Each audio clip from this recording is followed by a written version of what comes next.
Welcome guys to review day 3. I know it says day 4 in our worksheet, but just day 3.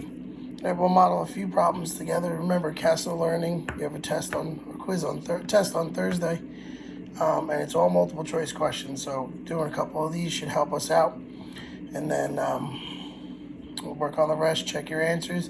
Email me if you have any questions. All right, so we'll do number 1 and we'll do number 2. Number 1, we'll use completing the square. Number 2, we'll use quadratic formula, just to help you guys out. All right, so now if you look at number 1, it has y equals, so you just change that y to a 0. All right, let me get a blue pen so you can see it a little bit better. Change that to a 0.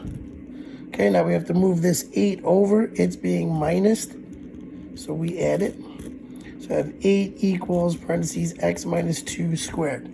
Now, since the problem already has us at x minus 2 squared, I don't have to complete this square. I don't have to divide by 2. I don't have to do any of that. I don't have to add 4 to the other side. It's already been done in the problem, so I'm not forcing it to happen. So all I'm going to do is square root both sides. So I have plus or minus the square root of 8 equals x minus 2. Add 2 to both sides. And I have 2 plus or minus the square root of 8. Now, that is a choice. But if you see, we have all these other choices which have a smaller number inside the radical, which means that maybe this could be simplified. So how do I check it to see if it could be simplified?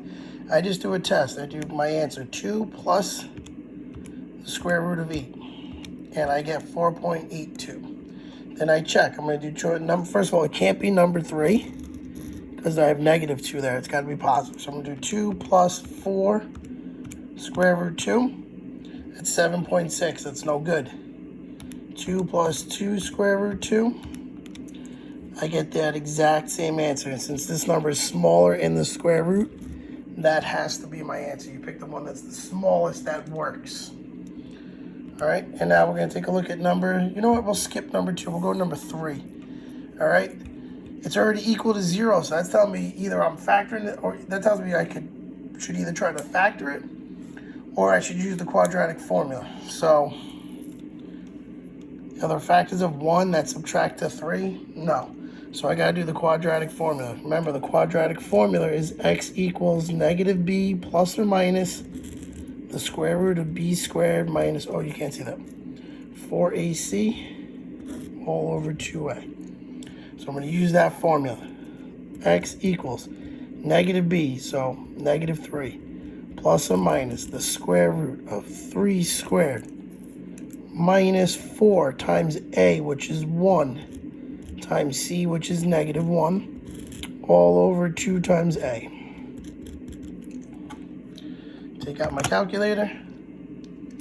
3 squared minus 4 times 1 times negative 1 gives me 13. I have negative 3 plus or minus the square root of 13 over 2. So I have negative 3, so it can't be choice 3 or choice 4. So it's going to be choice 2. And how I know I can't simplify this is because it's divided by 2. And see, even though this number is different, it's still divided by 2. So if this number is different, this number would have to be different. All right, so finish the worksheet. Check your answers. If you have any questions, email me.